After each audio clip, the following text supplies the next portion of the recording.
Ned Eckersley scored an exceptional 133 not out as bottom club Leicestershire made life very difficult for hosts Essex on the opening day of the LV County Championship match in Chelmsford.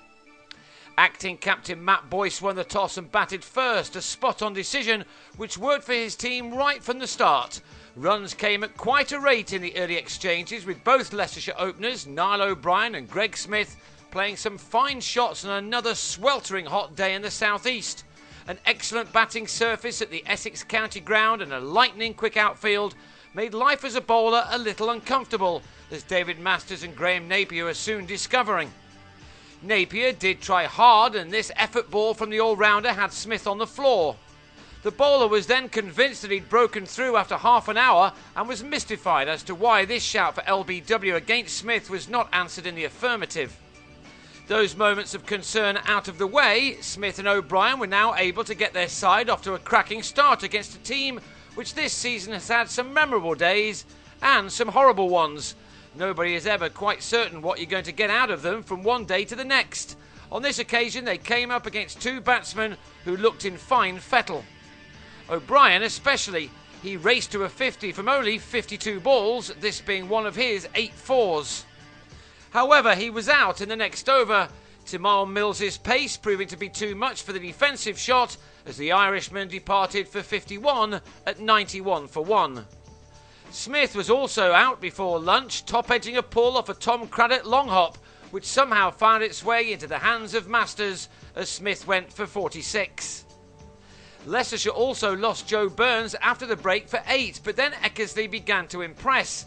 He started this summer so well, but hasn't made a really telling score in a while, but he was the one man to take full toll of the ideal batting conditions on this occasion. His half-century arrived with this guide to third man off Masters, a shot which brought him his 4th 4 to go with 1-6. He'd been at the crease for 104 deliveries and had taken 69 balls to strike his first boundary.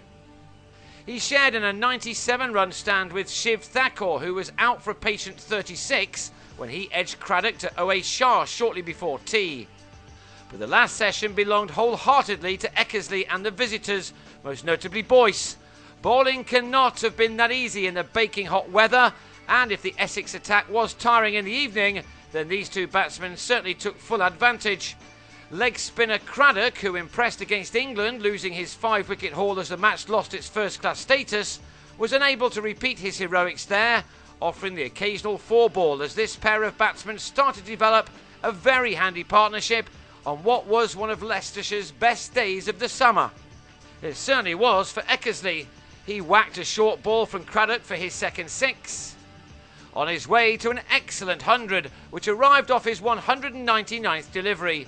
This was the shot that took him there for the second time this season, his 12th 4 to go with those 2 maximums.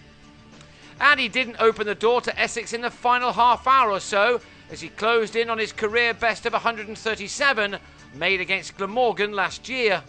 Boyce kept him company for 2 hours as this pair added an unbroken 116 runs for the 5th wicket to ensure that the day belonged to their team.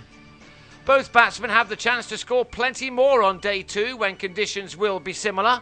Eckersley needs only 5 more for his personal best as he goes again on 133, while Boyce has 37 runs to his name out of Leicestershire's 328 for 4.